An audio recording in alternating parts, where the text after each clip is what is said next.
Assalamualaikum warahmatullahi wabarakatuh. Perkenalkan, saya Dr. Winansi Bali, spesialis radiologi, konsultan radiologi intervensi dari Departemen Radiologi Rumah Sakit Umum Profesor Alwi Sabu. Kali ini saya akan membawakan CSL untuk radiologi pada sistem kardiovaskuler. Berhubung waktu yang diberikan pada saya terbatas, maka tidak semua penyakit yang telah saya jelaskan pada perkuliahan akan saya tampilkan. Sebelum kita memahami pada penyakit-penyakit, saya lebih menekankan adik-adik untuk lebih memahami sistem kardiovaskuler imaging yang normal. Baiklah, saya mulai dengan foto toraks yang normal. Ini foto toraks, sudah saya jelaskan bahwa ini posisi posterior-anterior PA. Anda sudah tahu bagaimana menilai PA. Di sini skapulanya di luar, kemudian kostanya inspirasi maksimal, kostanya itu ada 9 sampai 10. Jadi ini hitung 1, 2, 3, 4, 5, 6, 7, 8, 9, 10.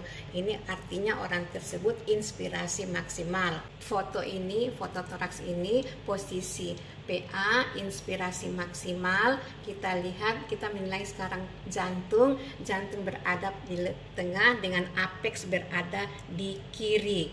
Nah, jantung yang normal ini batas kanan jantung dia berada pada di parasternal, kemudian sebelah kiri dia berada pada mid clavicula, yaitu setengahnya ini. Kemudian kita nilai lagi aortanya tidak membesar. Kemudian kita nilai lagi apexnya tidak tertanam juga tidak terangkat, artinya tidak ada pembesaran daripada ventrikel kiri maupun ventrikel kanan. Kemudian konus pulmonalisnya kanan dan kiri dia tidak dilatasi. Ini adalah gambaran hilus. Hilus merupakan tempat keluarnya pembuluh-pembuluh darah. Seperti yang sudah saya jelaskan bahwa normalnya pembuluh darah itu dari sentral ke perifer dia makin mengecil. Jadi ini perhatikan, dia membesar kemudian makin mengecil. Pembuluh darah di bangsal paru dia lebih ramai atau lebih prominent.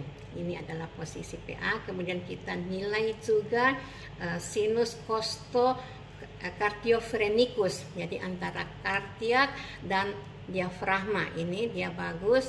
Ini namanya sinus costophrenikus antara costa dan diafragma. Ini juga dia tampak lancip. Oke.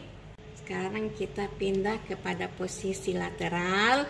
Jadi ini lateral kiri, ada markernya lateral kiri. Ini adalah jantung. Jadi jantung secara normal dia tidak lebih dari setengah manubrium sterni. Jadi ini dia tidak lebih dari setengah. Ini kemudian ini sudut Holnexnya tidak berselubung atau tidak tertutup. Kemudian ini hilusnya kelihatan, pembuluh-pembuluh darahnya mulai dari sentral ke perifer dia makin mengecil. Jadi tidak ada pelebaran ataupun pengecilan dari pembuluh darah paru. Jadi sudah harus pahami bahwa ini adalah gambaran foto normal. Secara rutin pada orang normal hanya diminta posisi posterior anterior, pada keadaan tertentu baru diminta posisi lateral, RAO ataupun LAO. Setelah kita memahami yang normal, maka kita akan menilai jantung yang abnormal. Letak jantung yang abnormal. Ya, di sini saya tampilkan ini jantung. Apexnya berada di sisi kanan toraks. Jadi bandingkan ini yang abnormal, ini normal ya.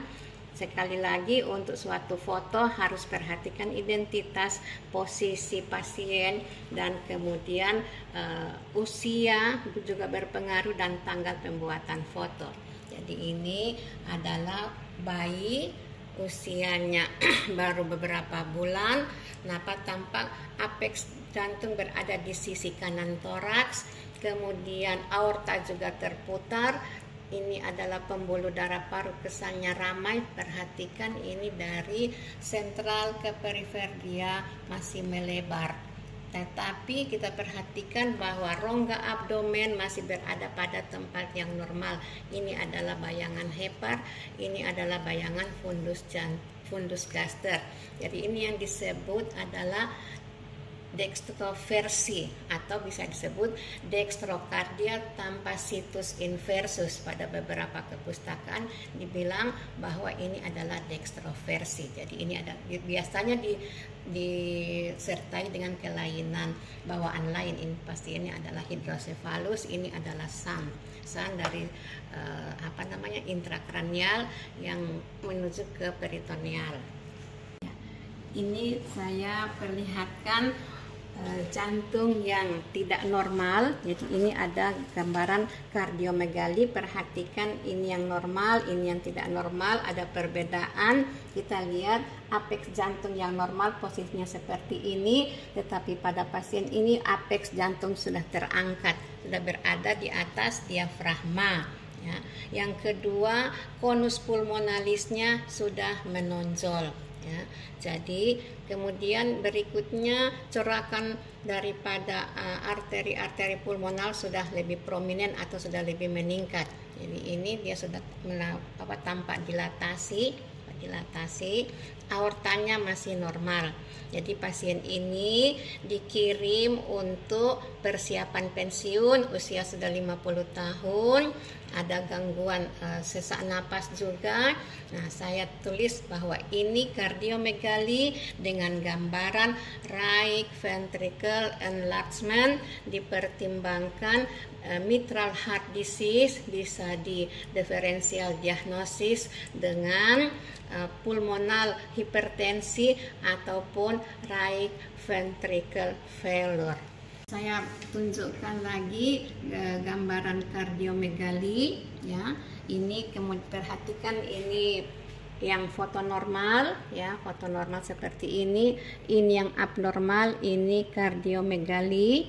Nah, di sini kita lihat jantung sudah membesar, terutama ke kiri, apeks jantung terlihat tertanam, kemudian pinggang jantung tampak ramping, aortanya sudah dilatasi. Jadi coba kita ukur. Jadi ya itu, kita kembali kepada cara pengukuran jantung. Ya, ini saya mungkin agak terlewat, tapi kita mulai pengukuran jantung seperti ini. Jadi ini A, jadi A ini jadi 3,5. Nah, kemudian ini garis B sekitar 5,5 atau lebih gampangnya ini seperti ini. Jadi 9, kemudian ini garis C. Nah, ini 9 dibahagi 21,5. Jadi sudut paling bagian diafragma, bagian rongga toraks yang paling lebar kita ukur. Jadi mulai di sini ya 9,5 dibahagi 21. Jadi ini kardiomegali. Jadi saya mengajarkan, meskipun anak-anak sudah tahu tentang pengukuran jantung, Cardiothoracic Index CTI, saya ulangi lagi. Jadi cara mengukurnya, jadi ini adalah garis A, ya, kemudian ditambah garis B, atau kalau mau lebih cepat, ini bagian paling besar dari jantung sekitar 9,5. Kemudian kita ambil rongga toraks yang paling lebar. Jadi ini 21. Jadi 9,5 dibagi 21 itu sekitar 0,44. Artinya dia belum mencapai 50%. Ini adalah jantung yang normal. Ya. Sekarang kita ambil ini yang kardiomegali. Kita hitung lagi. Ini bagian sudut A itu 3,5, kemudian B-nya 6,5, atau kita ambil sini 10 dibahagi 18,5. Jadi 10 kita bahagi 18,5 itu 0,54, berarti dia sudah kardiomegali. Nah, tetapi ingat, ini inspirasi maksimal atau tidak, kita hitung 1, 2, 3, 4, 5, 6, 7, 8, 9, 10, dia maksimal, berarti dia sudah lebih dari 50%, berarti ini kita bilang kardiomegali. Kita lihat aortanya sudah 3, normal aortanya hanya sampai 2, ini sudah 3 cm. Kita lihat berarti dia sudah ada dilatasi. Kemudian kita lihat apakah ada elongasi. Elongasi kita lihat adalah jarak dari klavikula ke bagian teratas daripada arkus aorta. Normalnya 1 cm, ini tidak sampai 0,5. Jadi ini ada kardiomegali. Kita lihat apexnya tertanam, berarti ada pembesaran ventrikel kiri, kemudian konus pinggang jantungnya ramping, aorta dilatasi dan elongasi, kemudian ada prominen atau corakan bronkofaskuler yang ramai. Kita bilang ini adalah suatu gambaran hipertensi heart disease atau HHD. Jadi ini kardiomegali dengan gambaran hipertensi heart disease.